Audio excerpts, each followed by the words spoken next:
Hello, teacher. So we are group six, and today we will talk about chapter number two, decision making.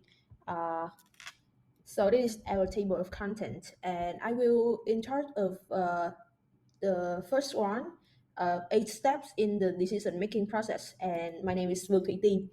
So, the figure on my screen shows the 8 steps in the decision-making process. This process is as relevant to personal decisions as it is to corporate decisions. To make it clearer, let's illustrate that I am seeking for a new laptop. Then my decision have to go through those 8 steps. So let's come to step number one. I would say every decision starts with a problem, a difference between an existing and a desired condition.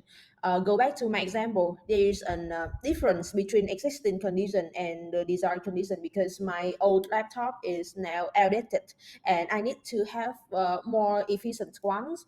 Now I have a decision to make.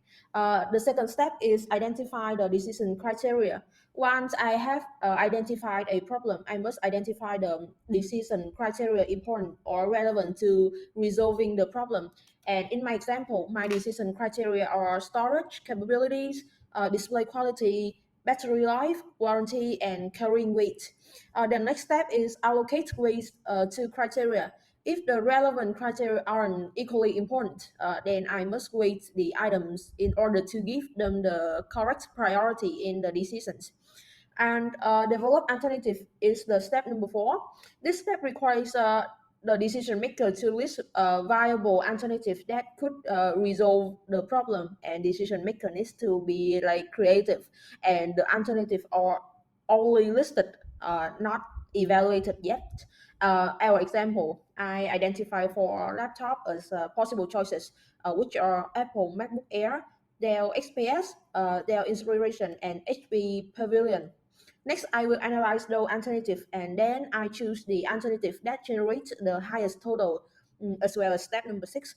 And the final step is to implement the alternative. I will put the chosen alternative into action. So next, my friend will tell you about the learning outcome too. Next, we'll move to the next part of the learning objective to explain the 4 ways manager make decisions. And the first one is satisfaction when decision makers accept solutions that are good enough. And the second one is escalation of commitment, that the manager increase commitment to a decision even when they have evidence it may have been a wrong decision. And the third one is the intuitive decision making, that the making decision on the basis of experience, feelings, and accumulated judgment.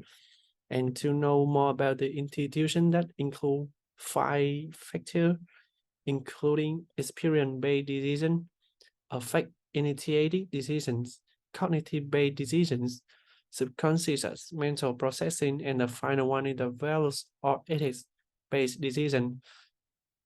And the final one is the evidence-based management, that a manager makes decisions based on the best available evidence. Hello everyone, my name is Nguyễn Gia Hân and today I will explain the 4 ways managers make decisions according to the assumptions of rationalities. First of all, the problem is clear and unambiguous. Most decisions require a good understanding of the current state in order to understand all applications of the potential choices. Interviews, focus groups, or other qualitative methods of data collection can be used to identify existing conditions that may be connected to the decisions in question. As much information as possible should be gathered to build confidence that a decision has been accurately and appropriately formulated before additional analysis and assessment of alternatives begin. Secondly, a single well-defined goal is to be achieved. It is very important to say no to the things that you do not want to do or the things that are not your responsibility. Do not let people take advantage of your hard work and dedication. You should focus on your work to make it more quality. it is important to have clear boundaries. Thirdly, all alternatives and consequences are known. Any plan or project needs one or more backup plans. There's no guarantee they'll be used, but there's always something to do if things go wrong. And although it is a backup plan, it still has to be carefully calculated about the results after implementation. Last but not least, the final choice will maximize the payoff. An example of a choice that will ultimately maximize profits in a business is the decisions on product pricing. When a business finds the optimal price for its product, the amount of product sold will increase and the revenue will increase accordingly. However, if the price is too high, the quantity sold will decrease in either the decrease of the revenue. Therefore, the choice of the final price will directly affect the profit of the business. That's the end. Thank you for listening.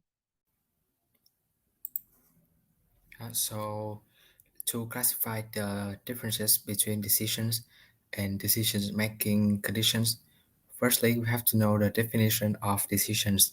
So, it's a choice or a judgment that you make after a period of discussion, or thought, especially in real life.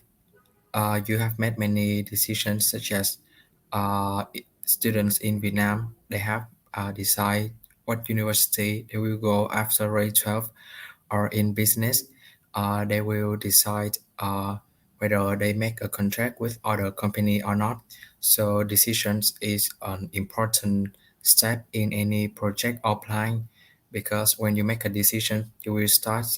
It's the time you start the plan or the project.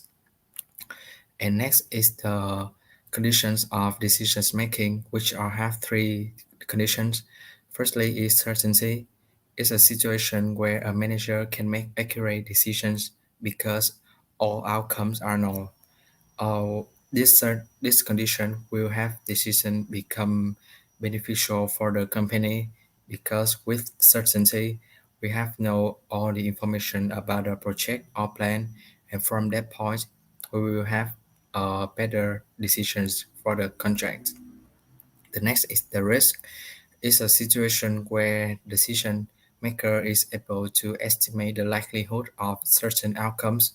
So in any circumstances, there will always a little percentages of failure.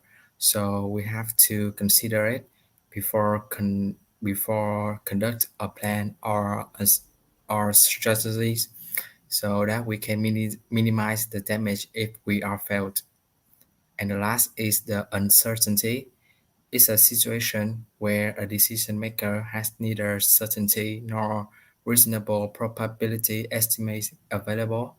So with uncertainty, the decision could lead to the fail easily, because we have no information about the project or the plan that we are gonna do.